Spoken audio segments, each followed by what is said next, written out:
मित्रों, रवीना विशेषांक की चर्चा चल रही है और मेरे साहित्य पर केंद्रित विशेषांक है और मेरे मित्र सुनील श्रीवास्तव का संस्मरण चल रहा है।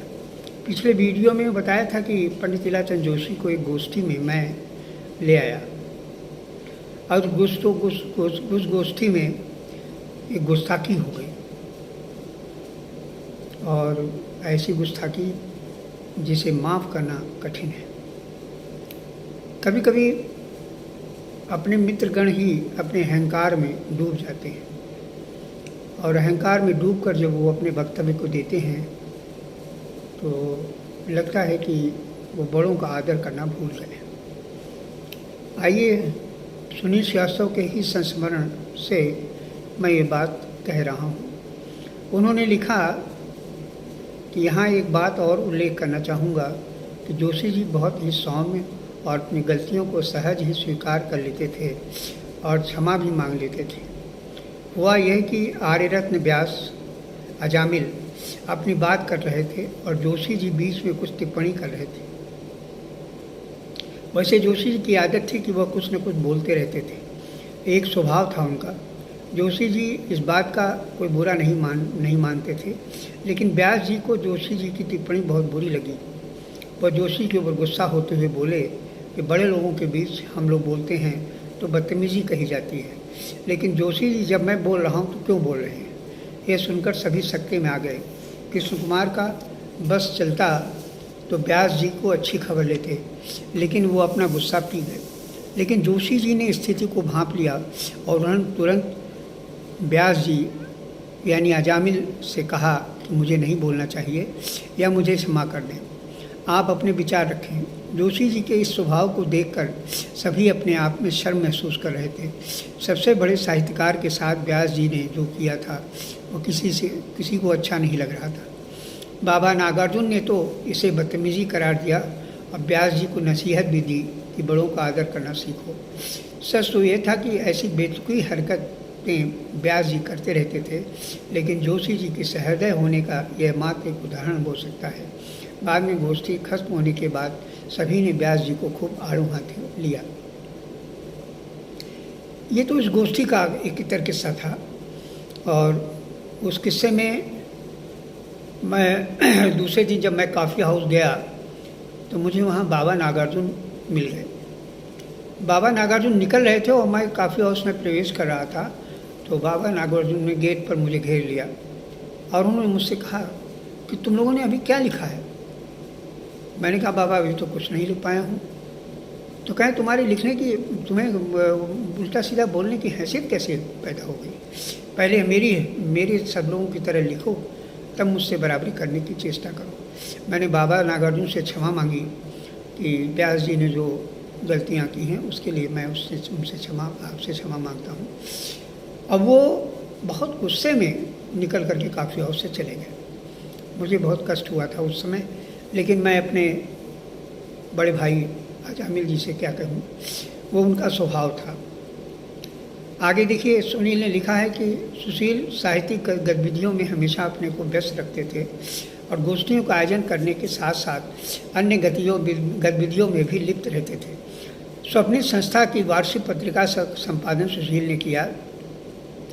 उसके विमोचन के लिए डॉक्टर जगदीश गुप्त और लीलाचंद जोशी आए थे। इसके अलावा नार्दर्न इंडिया पत्रिका के प्रधान संपादक तुषार कांत घोष तथा इलाहाबाद नगर महापालिका के मुख्य प्रकाशक श्री अनुरुद्ध पांडे भी उपस्थित थे। ये कार्यक्रम महानगर पालिका के हॉल में आयोजित था। इस अवसर पर इलाहाबाद के अधिकांश लेखक, पत्रकार और साहित्यकार उपस्थित थे। तुषार कांत घोष ने अपने संबोधन में पत्रिका की प्रशंसा करने के साथ ही कहा यह कि संस्था नवोदित लेखों का एक अच्छा मंच है और अपनी प्रतिभा को निखारने का अवसर भी प्रदान कर रही है। जहाँ तक मुझे याद है, इस आयोजन को अखबारों ने भी 3-3, 4-4 कॉलम में समाचार कवर किया था। नार्दर्न इंडिया पत्रिका व अमृत बाजार के दैनिक अखबार में यह समाचार मुख्य पृष्ठ पर छपा था।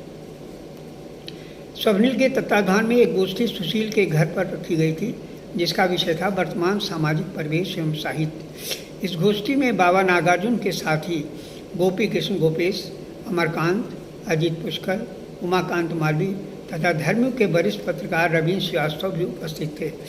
नागार्जुन ने कहा कि कथित कथन की परंपरा पुरानी है। वर्तमान में अभिव्यक्ति की समस्या न होकर प्रकाशन की समस्या है। हमारे यहाँ सामाजिक परिवेश डगमगा गया है।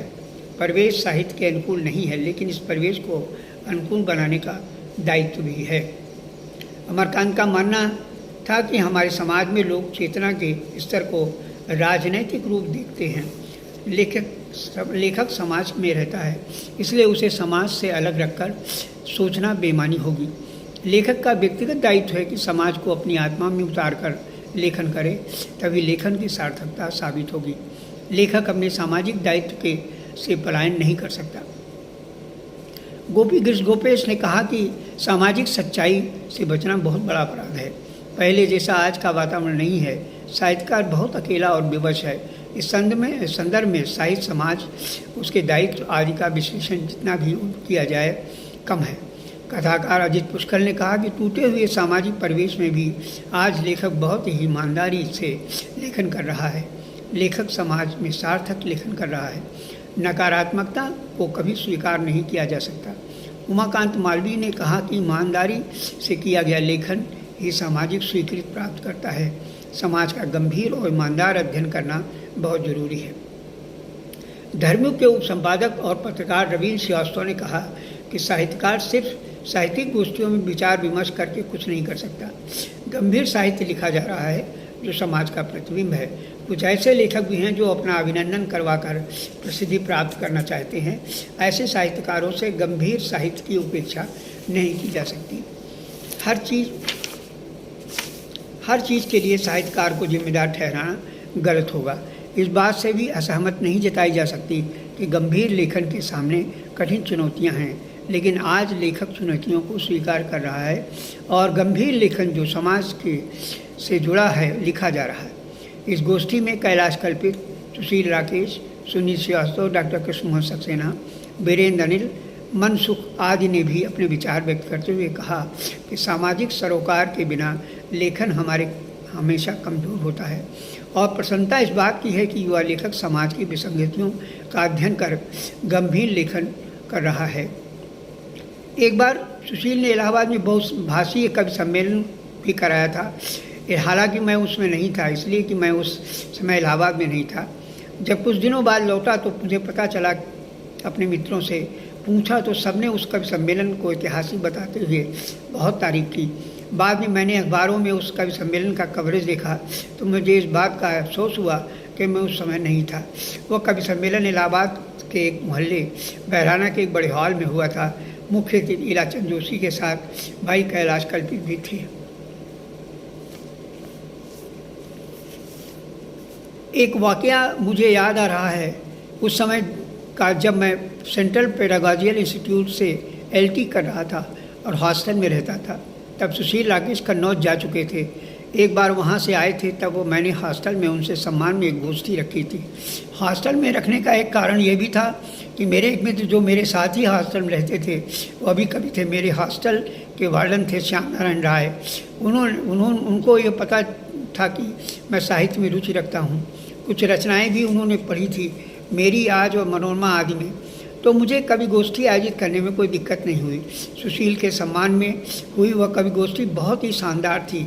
मित्रों ने सुशील की कविताओं का जमकर आनंद उठाया, लेकिन एक गड़बड़ी ये हुई कि जो मुझे शाम को काफ़ी हाउस में पता चली वह है कि मुझसे मिले वरिष्ठ कथाकार कुणाल श्रीवास्तव और उनके बड़े भाई सुशील कुमार मुझसे मिलने आए थे और राय साहब ने चपरासी से बोल दिया था कि किसी को भी ऊपर मत जाने देना, और उनसे उन्हें नहीं आने दिया।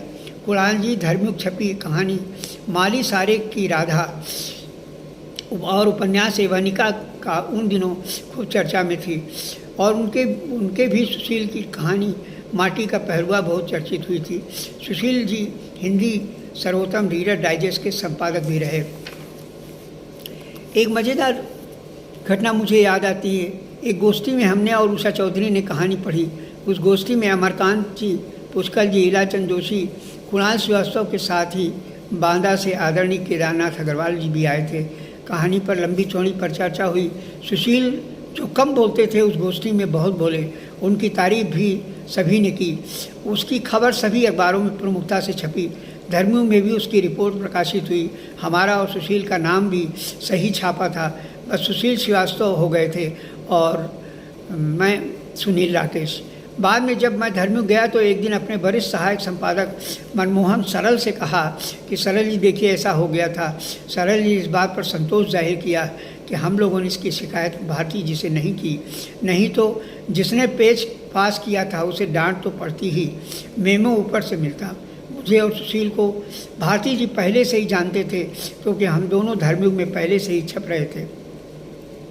यही नहीं, किसी सज्जन ने इलाहाबाद में साहित्यिक परिवेश पर साप्ताहिक हिंदुस्तान में एक लेख लिखा था, उसमें भी यही गड़बड़ी हुई थी, लेकिन हम लोगों ने कोई शिकायत नहीं की। बाद में जब शीला झुंझुनवाला साप्ताहिक हिंदुस्तान के संपादक हुई और मुझे मारुति और कंतेसा पर कवर स्टोरी लिखने के लिए दी तो मैं हिमांशु जोशी से मिला। उन्होंने मेरी कहानी बहुत पहले कहानी छापी थी।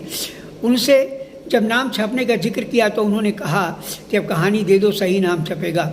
मारुति पर कवर स्टोरी छपने से पहले ही उन्होंने मेरी कहानी जुड़ने का एहसास छापकर शायद प्रकाशित किया था। तो अक्सर लोग हमारे और सुशील के नाम के साथ ये बदलाव कर दिया करते हैं। स्थानीय अखबारों ने भी ये कर्तव्य दिखाया था।